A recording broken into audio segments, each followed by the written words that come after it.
Hello guys, aujourd'hui on se retrouve encore pour notre défi 10 à 10K. Donc comme d'habitude je me présente sur mes graphiques à 8h du matin. Donc j'étais à peu près ici, le prix était à peu près là. Donc qu'est-ce que j'avais remarqué? D'abord j'avais remarqué ce plus bas qui formait un bon POS. Donc voilà, il y avait ce POS là. Que le prix est venu casser pour faire un retest et a commencé sa tendance baissière. Donc il y avait aussi ce plus bas là qui a été cassé.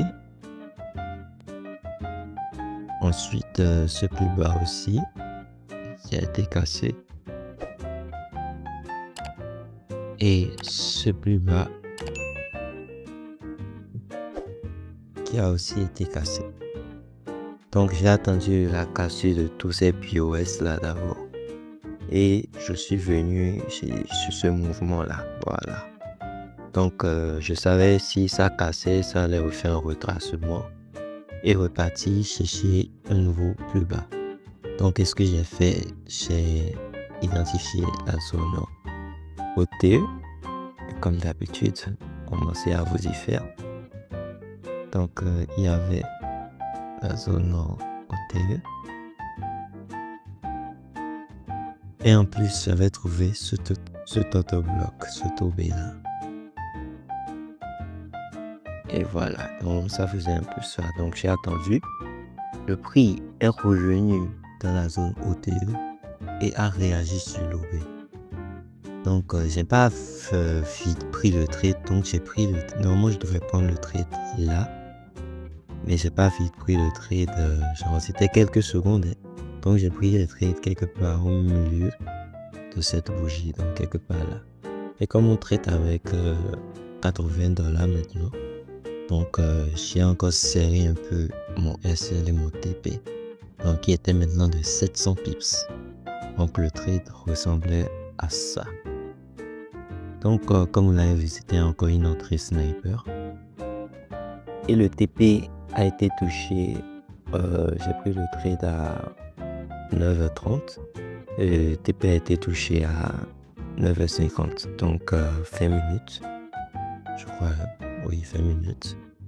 Et le TP a été touché. Mais qu'est-ce que j'ai remarqué? Lorsque je suis allé sur le broker, le TP n'avait pas été déclenché. Oh, vous voyez bien ici que le TP a été déclenché. Le TP n'a pas été déclenché sur le broker. Moi, je me disais, si jamais le prix se retourne, c'est mort pour le compte. Mais qu'est-ce que j'avais remarqué? Pourquoi je n'ai pas fermé le trade? Parce que le trade était quelque part ici, ouais, quelque part là. Lorsque j'ai remarqué que sur le broker, le TP n'avait pas été touché. Donc j'ai refait une analyse rapide. J'ai vu que ici, il y avait aussi un POS qui avait été cassé.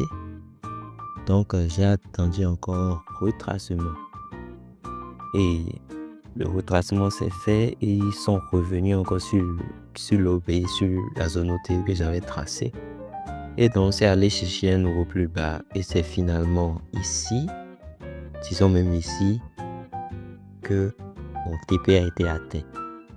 Donc on est passé de 80 à 160 $. Donc le compte maintenant est à 3 chiffres, ce qui nous permettra à l'avenir de faire des trades un peu plus courts pour éviter un trop grand risque. Donc par exemple, si j'avais un bon capital, là je pouvais mettre mon SL à 400 pips et venir chercher un TP à 400 pips.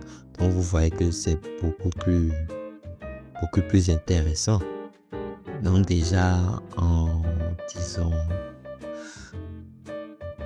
en 20 minutes, le trade aurait fait un TP magnifique.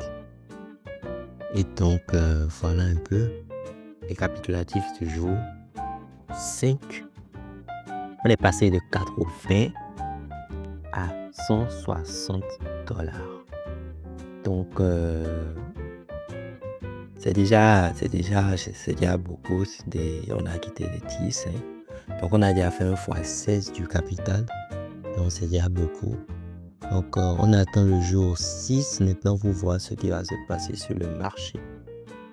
Sur ce, n'oubliez pas de liker la vidéo, de vous abonner, de laisser un commentaire. J'ai bien envie d'entendre vos réactions, j'ai bien envie de savoir ce que vous pensez du défi et de ce que vous pensez de ma stratégie. Donc, s'il y en a qui ont des trucs à proposer, je suis là pour vous écouter. Donc, n'oubliez pas de laisser un commentaire, de vous abonner, d'activer la cloche de notification pour ne pas rater les prochains épisodes. Donc, je vous laisse la playlist